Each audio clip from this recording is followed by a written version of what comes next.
Raindrop charity foundation நடத்துகிற 11th annual woman achiever award ஃபங்க்ஷனில் இப்போ நம்ம கூட ஜாயின் பண்ணிக்கிறது ஆக்ட்ரஸ் நீலுமாங்க. வணக்கம் மேம், எப்படி இருக்கீங்க? Fantastic, thank you.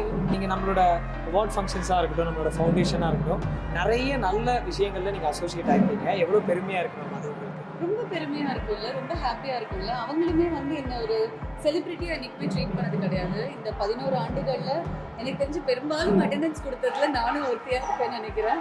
ஸோ அந்தளவுக்கு ஒரு ஃபேமிலியாக என்னை வந்து அவங்க கன்சிடர் பண்ணியிருக்காங்க. பெண்களை பாராட்டுறாங்கங்கும்போது முதல்ல வந்து நிற்கணும் இல்லையா? சரி, எல்லாருக்குமே புகழ் இருக்காது, எல்லாருக்குமே வந்து எல்லாரையுமே தெரிஞ்சிடாது. அப்படி புகழ் இல்லாத டைமண்ட்ஸை தேடி கண்டுபிடிச்சி அவார்ட்ஸ் கொடுக்கும்போது நமக்கு இங்கேருந்து பார்க்கும்போது ரொம்ப பெருமையாக இருக்கும். வாவ், ஓ இவ்வளோ அச்சீவ் பண்ணியிருக்காங்களா, இவங்க இவ்வளோ பண்ணியிருக்காங்களா அப்படிங்கிற ஒரு ஃபீல் இருக்கும்ல. That is something else.